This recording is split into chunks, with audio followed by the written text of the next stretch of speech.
Oi, gente, tudo bem? Vamos para a nossa aula de português de hoje, tá certo?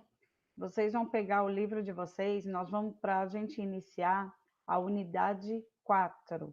Vocês vão abrir o livro de vocês na página 70, tá? Onde nós vamos trabalhar com as histórias em quadrinhos. Nós já trabalhamos histórias em verso, trabalhamos poesia, onde nós identificamos que para essas histórias tem que ter rima, tem que ter ritmo, certo? Agora nós vamos trabalhar a história em quadrinho. Vamos identificar algumas características da história em quadrinho, tá? No livro de vocês traz ali uma história em quadrinho. Nós já conhecemos uma bastante, e o tempo que a gente teve na escola, eu levei para vocês a historinha da Turma da Mônica, lembram? Vocês todo dia, quem terminava a atividade, fazia a leitura de um gibi da Turma da Mônica. A historinha da Turma da Mônica são histórias em quadrinho, tá? Então, o que nós vamos fazer é continuar trabalhando agora com essas historinhas. O livro traz para vocês uma história também do Maurício de Souza, que é o mesmo autor da Turma da Mônica. O Horácio, na verdade, ele é um personagem da Turma da Mônica, tá? Ali vocês vão fazer a leitura da história em quadrinho, tá? Ela está na página 70 e continua lá até a página 71, tá certo? Como é que eu faço uma história em quadrinho? Como o nome mesmo já diz, história em quadrinho é uma história que é feita em quadrinhos, tá? E diferente de uma história onde nós usamos o travessão para indicar a fala de um personagem, na história em quadrinho nós usamos os balões. Os balões é que servem para indicar a fala do personagem. Então, na história em quadrinho não se usa travessão.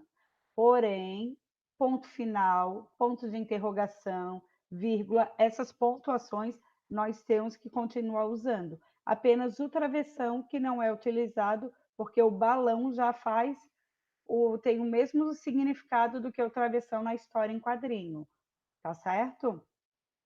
E vocês vão observar também que nessa história em quadrinho, além de ter os balões com as falas dos personagens, tem algumas características na história em quadrinho que tem que ter para a gente entender o contexto. Alguns riscos, alguns traços, tá? Que faça com que a gente vá entender até o formato do balão na história em quadrinhos já dá a entender o que significa cada um deles.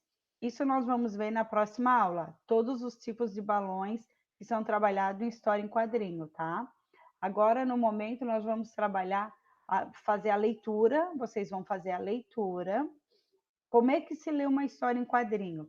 A gente tem que ler primeiro um quadradinho, tá? E ler o quadradinho do lado, sempre da esquerda para a direita, tá certo? Sempre. Li um quadrado, li o do lado, li o próximo. Se acabou, eu vou lá, volto lá para o lado esquerdo e começo novamente a ler, tá? Sempre assim, eu não posso ler primeiro essa fila, depois essa, não. É contínuo, é como se você estivesse lendo um texto, o texto começa da esquerda, vai até o final da linha e vai para outra linha. A história em quadrinho também começa na esquerda, vai até o final da página e depois vai para o outro quadrinho. A leitura de uma história em quadrinho é assim, tá certo? Então, vocês vão fazer a leitura da página 70, da página 71, façam com bastante atenção. E nessa aula hoje, vocês vão fazer primeiro só a interpretação dessa leitura, tá? A interpretação é aonde que acontece a história, qual é a ordem em que a história acontece. Lá na número 1 da página 72, vocês vão ter que numerar a ordem que acontece os quadradinhos, tá? Como eu já disse, lembrando que é sempre da esquerda para a direita, tá? Vão escrever o nome do personagem. Lá na número 4, ele cita que as falas do personagem não são iniciadas por travessões, são utilizadas balões, tá? Isso tudo é o que eu acabei de falar, tá certo? É uma interpretação. Vocês vão fazer a atividade, eu vou deixar anotadinho lá o que vocês têm que fazer. é da página 72 e da página 73, tá? Hoje a aula vai ser tranquila, é mais para fazer isso, tá certo? Próxima aula é que a gente vai continuar trabalhando e nós vamos ver que na próxima aula nós vamos ver que alguns sons emitidos pela história em quadrinho, alguns símbolos, que dá a impressão, dá para a gente entender mais ou menos o que está acontecendo.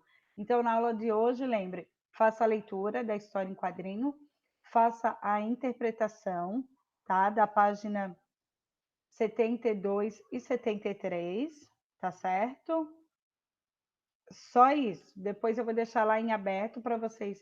E eu vou postar hoje também para o gabarito de algumas atividades que já se passaram, para vocês olharem, vocês vão corrigir, vão dar olhadinha no gabarito, ver se a atividade de vocês bate, né, com o mesmo resultado. O que tiver errado, vocês podem apagar e botar igual o meu, tá? Para ir corrigindo. Então, hoje a aula é mais assim, mais tranquila, para dar tempo de vocês corrigirem o conteúdo que vocês já fizeram, tá? Vou estar postando o gabarito das aulas anteriores, tá certo? Não de todas, vou postar só de algumas para vocês não ficarem muito sobrecarregados. E assim a gente vai se falando. Próxima aula a gente vai falar um pouquinho mais sobre história em quadrinho e vamos ver também alguns símbolos que a gente trabalha na história em quadrinho, tá certo? Por hoje é só, então. Tchau, tchau. Até a próxima.